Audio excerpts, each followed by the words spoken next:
We're in D.C., Washington D.C. It's called Friends Place. It's like a hostel. The hostel is located in Capitol Hill. We're literally like a 7-minute walk from the Capitol building and like the hustle and bustle of D.C. Values is taking me all the way to Washington D.C. The thing that has surprised me most is how walkable it is. Everyone seems like they have their place. They're here for a reason. It's very professional. The tour yesterday was the African American History Tour, which our awesome tour guide explained, Elvis, that it's really just American history. It's not African American history, it's American history. He showed where all these men have no facial hair. That first thing that does is illustrate that these are very, very young men. At that time in Vietnam, you had a draft. You didn't make school, you got drafted. Thanks to the 13th Amendment, which created mass incarceration, you had kids that, you got to charge. 13th Amendment said you're free of slavery or involuntary servitude except for committing and being convicted of a crime. So that created mass incarceration. So now, on that wall over there, 300,000 boots on the ground, right in the middle of the Civil War movement in 1965 in Vietnam, which meant that Vietnam made up 31% of African Americans, while the country was only 12% of African Americans in population. So we had more black people in Vietnam we had here in the country. It's really about the work that's done behind the scenes. There were hundreds of thousands of African Americans in many wars that we fought to gain our freedom. I really, really loved the African American History Tour. It was amazing. He makes you think of things from a different perspective and just appreciating that someone is really looking into the history and is like really caring for maybe something somebody would skip over is a big refresher. See how we say African American history when I say to you, I'm going to change that African American history because it's just American history. So it sounds like to me an African American man opened and closed the Revolutionary War. They gotta use their critical thinking, right? Yeah. You gotta see beyond, the line. Connect the dots. Reality. Yes. What actually happened. Yeah. We moved our way towards the Capitol building, and we got to visit things that maybe your average tour person wouldn't see. We are at the U.S. Capitol right now. We're on a tour going and looking at all the different places. We just saw a Speaker of the House. We're seeing a bunch of statues that are from like each of the states of like famous people. Even if they might be controversial, they're still like proud of each and represent each place. And then it was just so fascinating going inside of it and just like seeing all the different spaces and places where people genuinely worked. I love the architecture. Ceilings were very tall. It's a little bit trippy when you look up and then it's kind of like, whoa, and then you have to like look back down and like adjust yourself, but they were beautiful. The architecture is like really, really pretty here. I love how like detailed everything is. The Magna Carta, it's like written in gold, it's gorgeous, it's like huge, it's completely illegible, it's like this artifact of history. And then we looked up and we saw George Washington, and he was kind of like angel-esque, and he was surrounded by 13 angels. A man displayed as such a godly figure, and it's not a church. It just seems like we had a different concept of where we were going to end up with the presidency. As he was just such like a regular guy, like he served in the military, and I think that's the type of leader that we put on a pedestal. And even though we need the type of humble leader that he was. We interviewed Congressman Panetta. I felt like I was having a conversation with another person versus government official. Jimmy Panetta opened with is that you guys are the next generation. I love meeting with you guys. I don't think that these people would be doing these interviews with 17-year-olds if they didn't have that selfless service. I was incredibly nervous. My hands were sweating the whole time. My heart was racing, but it was so invigorating to meet someone of such high regard. Every letter that gets written to him, he personally shows himself. I didn't think that he would spend his time doing that. He's so busy. He had so much hope for us and the rest of the youth in our county and just like the world, and it was amazing. The question was, at times politics can feel slow moving and changes are happening fast enough, so how do you stay motivated? And his answer was that it's not really about the time, it's about the outcome, and time doesn't matter when change is happening. Every day in college is almost like a learning journey. I think that Mount Madonna specifically emphasizes the importance of them because it carries on with you forever. Every time you do an interview, every time you learn which street to turn on, every time you navigate, like Every time you use the metro, it stays with you and you're able to use it in your future. My job is to talk to reporters and tell them why something is important and why they should report on it. What I will say is that with TikTokers and influencers, I interviewed many of them for my program. I would say maybe 2 to 3 could name their member of Congress. If someone's giving you information, they should probably know those things. So be very mindful of like what people are telling you and why they're telling you this stuff, because they also may not have the full information. And so on our side, I'm not really working on bills, laws, or anything like that. I'm actually making sure that they get reelected and that we have new Latinos being reelected every year. Excited to hear like all the different perspectives of the people that you and the people you work with are bringing to the government. You're trying to push government into the future versus just letting it sit in what it is now. Weird, like, trickle-down things I've heard from social media, so it's really interesting to hear someone who knows what's going on. Thank you. She made her opinion very clear, and I appreciated that because it felt like a real conversation with someone. Now that we talk to more people, you can see more like the humanity and how even though they do seem a lot fancier, you can see that they're just like us and like they're still people. The whole course that we've taken, you've been sort of inspecting not necessarily how you think or like what you're thinking, but like concepts of how other people think and then what you think about that and then applying it to your life. And so now we're here in DC and we're meeting people with actually very different logical steps and just mindsets than you. And so now instead of just sort of thinking this is how humans by nature are this and that, I've been realizing there isn't one way to be a human. It's really going back to the values thing. It's helping me think about I can take a little bit of everything that I'm seeing. I don't really need to find a way to be the most human person that I possibly need to be. Welcome to the Pentagon. I did enjoy the Pentagon. It was really cool. Pentagon is the home of the Department of War. Andrew Jackson, Pentagon Police there, helped lead us around and gave us a really cool tour. Stationed stateside and overseas, but I did 2 tours in Afghanistan. I was a military policeman, so I've been a cop for over 26 years now. We got to go into a lot of cool rooms that I don't think we would have normally been able to go into. I don't know if I'm supposed to say those rooms or if I'm allowed to. We have everything here. On the other end, we have a lap pool. It was like not at all what I was expecting. It was like an entire city in there. They had 2 banks and a McDonald's and a jewelry store and a clothing store, and there was a florist. Basically, this is a mini mall within the Pentagon to accommodate the roughly 26,000 to 30,000 individuals that work within the building right now. Many people like Jimmy Panetta, Colonel Servets today at the Pentagon really drove home the idea that people here are committed. Like very obvious how dedicated they are to their job here. Very obvious like how much they care for the country and the job that they're doing.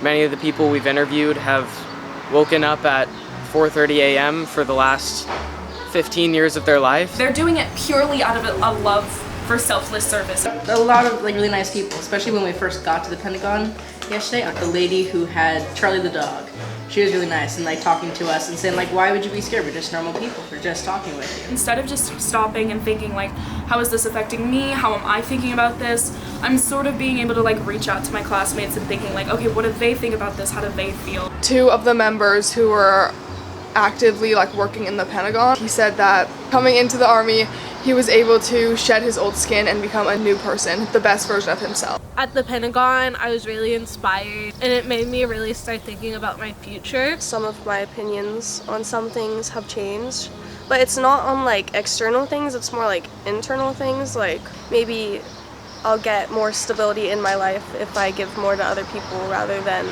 trying to provide for myself only. The space where things in your textbook take place is so different. It makes you realize that history is obviously in the past, but history is always happening and is a constant changing thing. We just interviewed Susanna Welford. She has a nonprofit called Running Start.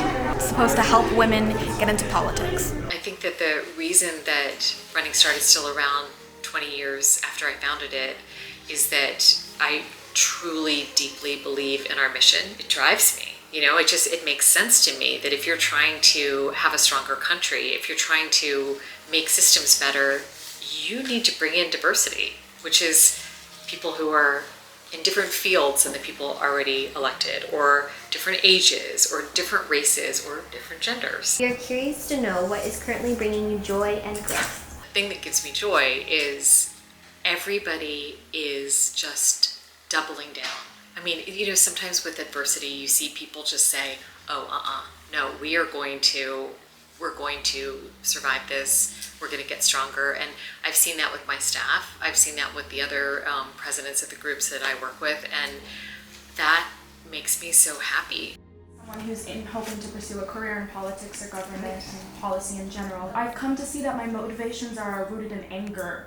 How do you stay positive when confronting difficulty and frustration? If I want something changed, I approach you in anger. I think it's so much harder to listen to an angry person. If I want you to see where I'm coming from or understand my life, I'm probably going to do better with you if I can take a deep breath, find some commonality with you. People are good people at heart. They have reasons for their beliefs, for their own anger, for their actions, and that the best thing I can do is get them to see me as a person just like them, so that I can hope that they'll have some empathy.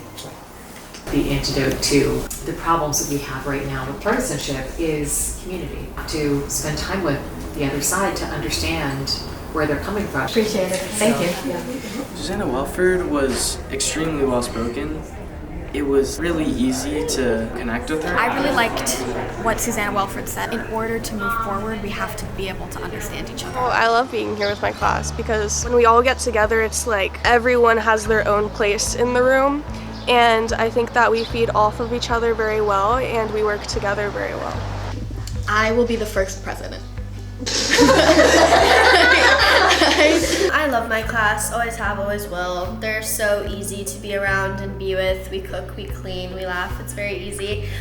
I will be the first female president of the United States. I want to go to space.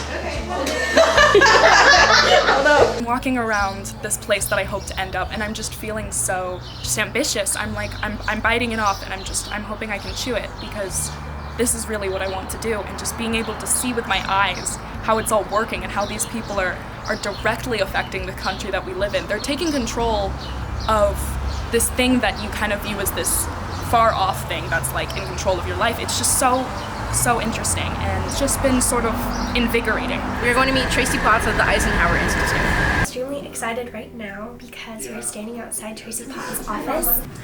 We are Mount Madonna School's junior class. As part of our 2-year Values in World Thought program, we engage in conversation with thought leaders. On an Instagram post from November 14th, 2025, you captioned, "Gender equity is a mindset and an ongoing commitment that permeates everything that we do. What are some things that we can do in our day-to-day life to uphold this commitment?" I guess I want to start thinking about that with the idea of opportunity. What people do with opportunity is one thing, but making sure people have equitable access and making sure that people have opportunities and that opportunities are not hampered by gender biases, among other types of biases. And there are important issues of masculinity that affect gender equity that we should be exploring. I really enjoy your disposition to include people. You've emphasized the importance of continued learning outside the traditional classroom. Why do you believe that this type of learning is so critical for students? There's nothing like having that hands-on experience, because the way things should be and the theory of how we teach things is just not always the way that it's executed. And so I think it's really helpful, particularly for young people, before you enter the workforce, to have some sort of experience like that. As young people, it can be daunting to think about the number of complex issues impacting our future. I'm wondering if you have any advice for us as we navigate the next chapter of our lives. Find something that you strongly believe in and have hope in, and hold on to that throughout your life. Don't define yourself by your career. I love my work, but I don't define myself by that. And the importance of knowing yourself more and core things that you believe in, and finding a constant in your life for you like find what you want to do in your life. I also really appreciated you said if you wouldn't say it in front of the New York Times, you shouldn't be saying it at all. Nothing is ever off the record. Made me think about like what is my core value, and if you're gonna do something, it's worth doing it well. Just like nailed it. You said that, and I just like had a moment of realization, and I was like, that's what I want to be my core value. So I was just really inspired today. I'll tell my mom you like that. Thank you. Thank you. I so love this program that you're doing. You obviously were extremely well prepared. Wait till I tell my students. This is how you should be prepared when we meet with experts on the Hill. Values has prepared me to dig deeper than I usually do. When I think about stuff, I just scratch the surface. That's why I feel like I have a problem with essays and word counts, because I don't go and dig deeper, and Shannon's really helped me through reading questions and saying, you have to dig deeper, Gianna. You just kind of start digging, and you get really meaningful answers. The vast majority stay silent. And so it's this idea of like the silent majority of men, how do you engage them? And you don't engage them by saying, look how bad you are. You engage them by saying, here's a path for you. Here's a way for you to be engaged.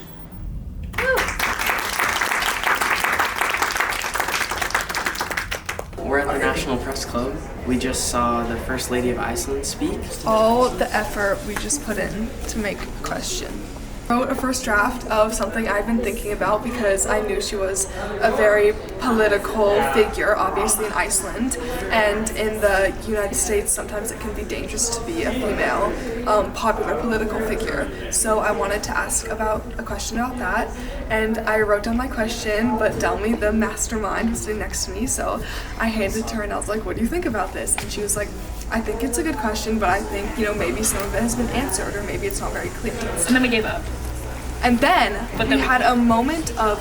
It was honestly a triumphant tale. Vengeance, triumph, coming back, because we gave up and then we came back and we wrote Classmates and I interviewed a very smart woman earlier today. Susanna Welford. Susanna Welford talked about how a lot of women in politics don't want to run and they're scared to get into it because women face a lot of violence if they're in the public eye. And we wanted to ask, if she's a woman in the public eye, we wanted to ask if she could speak to that. She had a really interesting answer. Yeah. She basically said, no, I can't, because Iceland's a really safe place for women. But she said that who is anybody to basically ask women to come into positions of power if it means risking their life. But it's a very brave thing to do, shout out women in positions of power. Everyone that we've talked to has just been so interesting. Every day I'm like, oh, I'm so tired. I don't want to interview a million people, but then I go and I interview a million people and I'm like, oh my God, I want to interview 1.5 million more. One of the reasons I really was excited to come take this job and work with Jane Goodall was because of the way she talked about hope, really leaning into the idea that hope is a verb. She really encouraged us, exhorted us all the time to think about hope as something you choose to do. And the way to help grow hope is by taking action. Even if you're not feeling hope, you feel like it's hopeless, take action anyway. And that action does breed hope in yourself and often in other people who see you doing that too. That's what Roots and Shoots is all about. I really believe in it as a program and as a way of life, which is that no matter what, choose action to make things better, and you will demonstrate reasons for hope. Hope is a choice. It's not a feeling. It's not something that's out there. You choose to be hopeful. And to make that hopefulness grow, I guess, and connect with others is by taking action. And when people see you take action is when the community you are in really starts to kick off, and it's really when change starts happening. I think part of what we want to do is just really celebrate people who are taking action for their community and lift them up in the way we lift up other kinds of achievements. First step is getting inspired. The second step is observing your community, maybe doing community mapping. Third step is actually taking action, and the fourth step is celebrating and reflections. So it's very simple. And the model that she's trying to show is that when you look closely at the community you have, you observe, and then you recognize the problem. And that's when you realize what you need to do, what you need to change, what steps towards the goal you want to do. more recycling, more like stuff that you really think is going to make that difference, and like that small change in your community that eventually adds up in all the other communities to make a global change. I thought I was really inspired how you were talking about like the locality of doing stuff, and how you were saying even if you do just like a small beach cleanup, if you know that everyone else is doing it, how much of a change it could make. And that just like reworks on my mind of like how even if you're doing a small cool step, if you can imagine other people doing it, it helps let you imagine on a bigger scale. Roots and Shoots was born in Tanzania, where Jane was living and working back in 1991. After a group meeting, club meeting, they would say, "Together we can." And then Jane eventually encouraged them to also say, it's not just that we can make a difference, but we will. We're committing to it. Together we can. So they added, "Together we will."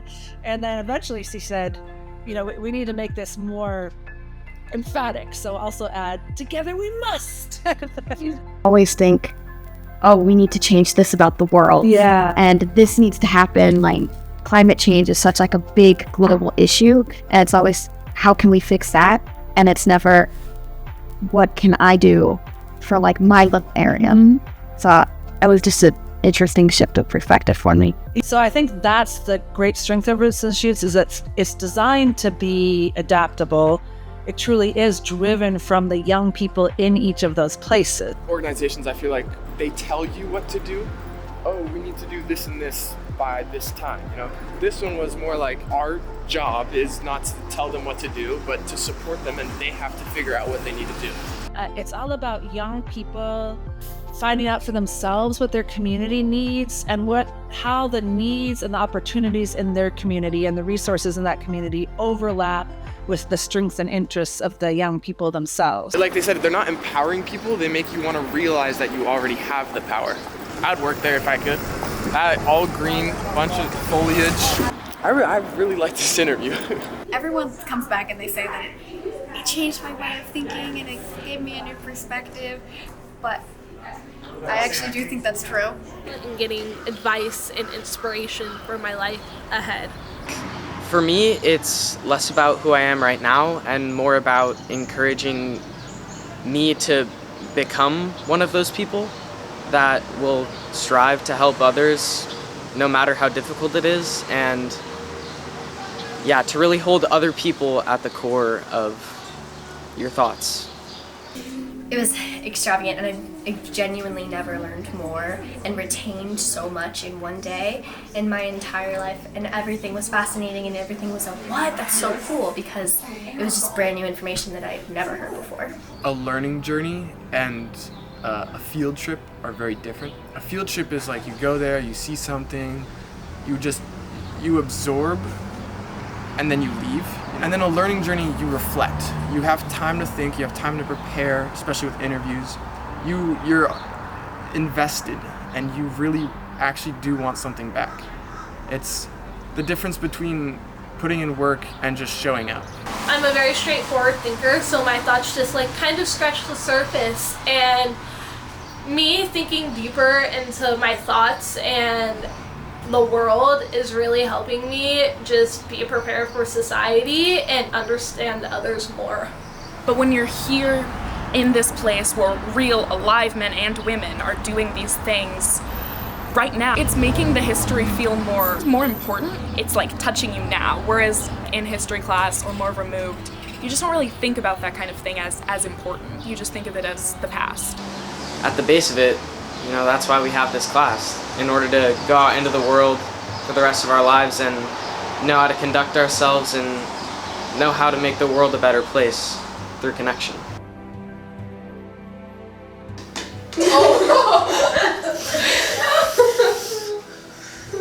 You better not put that in the movie.